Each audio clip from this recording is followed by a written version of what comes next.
আসসালামু আলাইকুম, সবাইকে স্বাগতম আমার ইউটিউব চ্যানেলে। এটা আমার প্রথম ব্লগ, তাই একটু নার্ভাস লাগছে। আশা করি আপনারা আমাকে সাপোর্ট করবেন। আজ আমি আপনাদের সঙ্গে আমার দিনের কিছু মুহূর্ত শেয়ার করব। চলুন শুরু করি। আমি সকালে উঠেই বড় ছেলেকে স্কুলে দিয়ে আসছি, তারপরে এসে ঘর গুছিয়ে নিচ্ছিলাম। এরকম করে আস্তে আস্তে আমি আমার বিছানাটা পরিষ্কার করে নিচ্ছিলাম। সমস্ত রুমগুলি আস্তে আস্তে পরিষ্কার করার চেষ্টা করছিলাম। একজন মায়ের অনেক দায়িত্ব থাকে, অনেকগুলো টেনশন, অনেকগুলো কাজের চাপ আমরা মাথায় নিয়ে ঘুম থেকে আমি সংসারের পাশাপাশি একটু একটু পড়াশোনার মাঝে থাকি, জব প্রিপারেশন নিচ্ছি।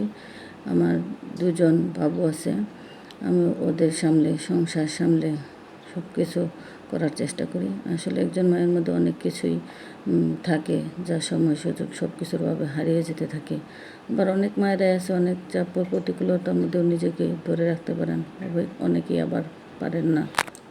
আমি এগুলোর ফাঁকেই একটু একটু করে ঘরটা গুছিয়ে নিলাম। সমস্ত ঘরটা একটু দেখানোর চেষ্টা করছি। আমি তো প্রথমে বলেই নিয়েছি যে এটা আমার প্রথম ব্লগ, এর জন্য একটু আনইজি লাগছে বা নার্ভাস লাগছে। আপনারা সবাই ক্ষমা সুন্দর দৃষ্টিতে দেখবেন।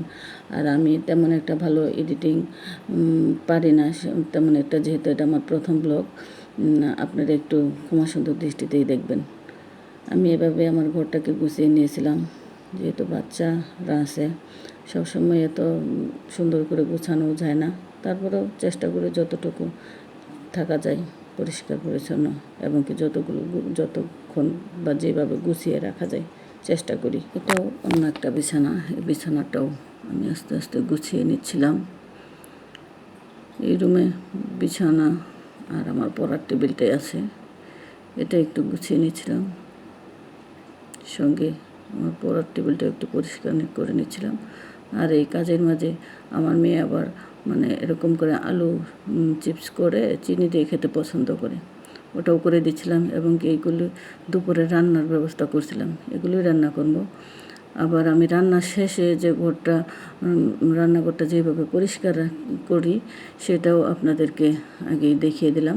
এটা রান্নার শেষের ভিডিও ছিল, রান্নার শেষেরটুকুই আমি এইখানে মাঝখানে নিয়ে আসছি, এবং কি রান্নাটুকু পরে দিয়েছি। আর এগুলি আজকে দুপুরে আমি রান্না করছিলাম। আমি তেমন পারফেক্ট রাঁধুনি নই, আমি মা, আরেকজন মায়ের অনেক দায়িত্ব থাকে। সারাদিনের কাজকর্ম দেখালাম। আর আমার বিকেলে ডাক্তারের ওখানে যাওয়ার ছিল, ডাক্তার ওখানে গিয়েছিল। ভালো লাগলে লাইক করেন, কমেন্ট করে মতামত জানান, সাবস্ক্রাইব করতে ভুলবেন না। সবাই ভালো থাকবেন। আল্লাহ হাফেজ।